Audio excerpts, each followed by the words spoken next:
यह खबर मेरे बगल में दिखाइएगा। ताइवान पर बहुत जल्द बड़े हमले की तैयारी में चीन। ब्रेक करिए, इस वक्त की बड़ी खबर सीधे आई है। ताइवान पर बहुत जल्द बड़े हमले की तैयारी में चीन। टाइट होगा फ्रेम। ताइवान पर 2025 में हो सकता है बड़ा हमला। हमला हुआ तो चीन अमेरिका में सीधी जंग होगी, यह रिपोर्ट आ रही है। टियर 1 कैटेगरी में चीन ताइवान टकराव, यह रिपोर्ट आ रही है। अमेरिकी थिंक टैंक की रिपोर्ट में दावा किया गया है।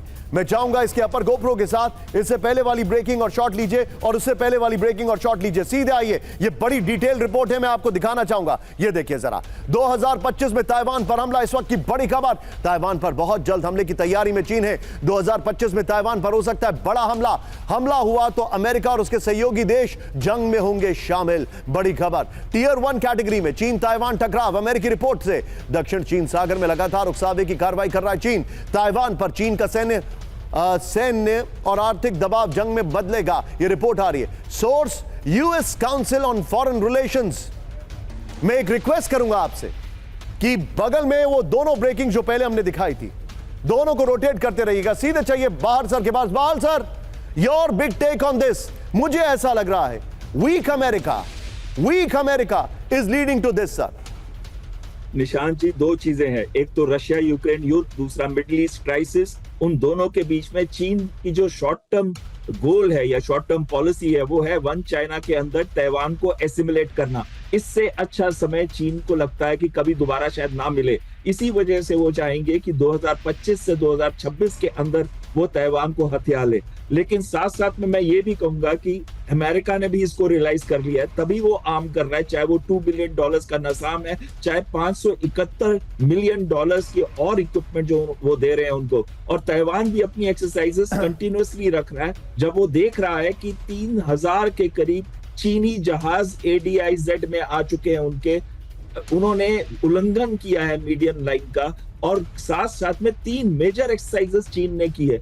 तो दोनों के अंदर इस समय बहुत मिसट्रस्ट है, और चाइना चाहता है कि वो प्रोवोकेट करे कि ताइवान कोई ऑफेंसिव एक्शन ले और उसको उसके जवाब में वो हथिया ले। लेकिन किसी को भी हराना मिलिट्री में या वॉर के अंदर आसान है, लेकिन जमीन को कंट्रोल करना बहुत मुश्किल है।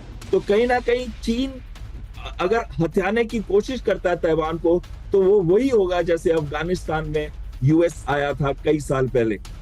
आप जो बता रहे हैं सर, मैं आपको इस सब के बीच में एक और बड़ी खबर दिखा रहा हूं। मैं रिक्वेस्ट करूंगा ये खबर आप मेरे बगल में दिखाइएगा। एक और बहुत बड़ी खबर है और दीपक सर से इस पर रिएक्शन लेना मेरे लिए बहुत जरूरी है। चीन की लैब में विनाशकारी वायरस का परीक्षण जारी, इस वक्त की बड़ी खबर। ब्रेक करिए जरा। हम बात कर रहे हैं बायोवॉर की। चीन के वैज्ञानिक शी जेंगली कर रही है वायरस का टेस्ट। शी जेंगली इज बैक। ये देखिए, कोरोना वायरस पर काम करने वाली वैज्ञानिक है शी जेंगली। चमगादड़ों पर शोध की वजह से पड़ा बैट वुमन का नाम। अब तक वुहान में लैब में बैट वुमन का परीक्षण जारी। चाइनीज अधिकारियों के हवाले से द सन का दावा। ब्रेकिंग फुल स्क्रीन दिखाइए, इस वक्त की बड़ी खबर। पहले फुल स्क्रीन ब्रेकिंग दिखाइए। ये देखिए, चीन के लैब में विनाशकारी वायरस का परीक्षण जारी। चीन के वैज्ञानिक शी जेंगली कर रही है खतरनाक वायरस टेस्ट। कोरोना वायरस पर काम करने वाली वैज्ञानिक है शी जेंगली। चमगादड़ों पर शोध की वजह से पड़ा बैट वुमन का नाम। अब भी वुहान के लैब में बैट वुमन का परीक्षण जारी। ब्रेकिंग और स्टिल दिखाइए, चाइनीज अधिकारियों के हवाले से द सन का दावा। यह बड़ी खबर है।